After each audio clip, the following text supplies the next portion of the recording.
The greyhound mix had been at the shelter for 231 days.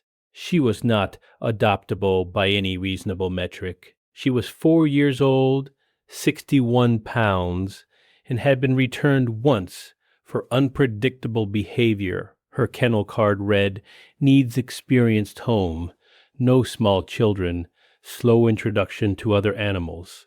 The shelter staff called her Mango. She was the color of new rust, with one ear that stood and one that didn't, and she had never in 231 days solicited attention from anyone who came to the shelter to look at dogs. She solicited attention from Thomas Wheeler on a Saturday in November. Thomas was 74. He had come to the shelter with his granddaughter Becca, who was 9, because Becca wanted a puppy. The shelter volunteer was showing Becca the puppy area when Thomas stopped at Mango's kennel and felt something he had not felt since his wife Dorothy had died 14 months earlier. Mango had pressed her nose through the kennel links and was breathing on Thomas's hand. Not sniffing, breathing. Long, slow exhalations deliberately aimed at his hand with the focus of a dog who has identified something worth paying attention to. Thomas's heart had been irregular for 3 years. Not severely. His cardiologist managed it with medication and quarterly checks. An atrial fibrillation that produced no symptoms most of the time, except when he walked fast or when the anxiety got bad. The anxiety had been bad for 14 months. If you stay for stories about the ones who choose us, subscribe to Unspoken Loyalty. He asked the volunteer if he could take Mango out of the kennel. The volunteer said usually they didn't recommend Mango for the casual visit because she was unpredictable.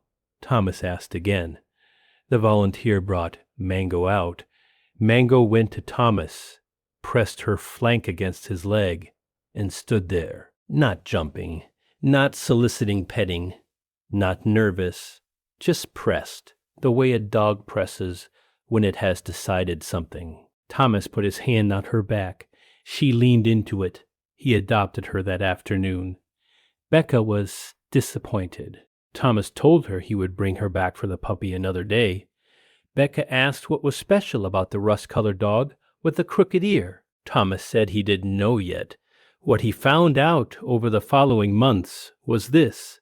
Mango was attuned to his cardiac rhythm in a way that no instrument in his house was. When his atrial fibrillation was stable, when the medication was holding the rhythm, she slept on her bed across the room. When his heart was in irregular rhythm, she was beside his chair, pressing against his leg within minutes. He began keeping a log. Each time Mango moved from her bed to his chair, each time she pressed, each time she stayed pressed for more than 5 minutes. He cross-referenced it with his Holter monitor data, the continuous cardiac recording his cardiologist had ordered. The correlation was near perfect. Mango pressed during every episode of sustained irregular rhythm. She did not press during normal rhythm. She did not press for attention or food or walks. Has a shelter dog ever chosen you before you chose them and you later understood why? Tell us. Sometimes they find us first.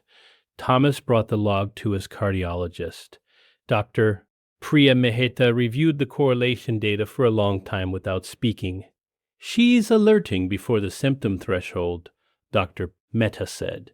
Your irregular episodes, the ones below the point where you feel them, she's catching those. She breathes on my hand. Her olfactory system is detecting biochemical markers associated with cardiac arrhythmia, specific aldosterone and catecholamine metabolites that the body produces during arrhythmic episodes. She's trained herself on your baseline, 14 months of living with you, and she recognizes the deviation. She trained herself. She had motivation. You were the first person in 231 days she chose. Thomas returned to the shelter the following Saturday with Becca. He left with a puppy for Becca, a 3-month-old Labrador mix, who would become the center of Becca's childhood. He told the shelter staff about Mango, about the cardiac log, about the Holter correlation. The staff member who had written unpredictable behavior on Mango's kennel card listened without speaking. She wasn't unpredictable, Thomas said. She was waiting for the right person to predict.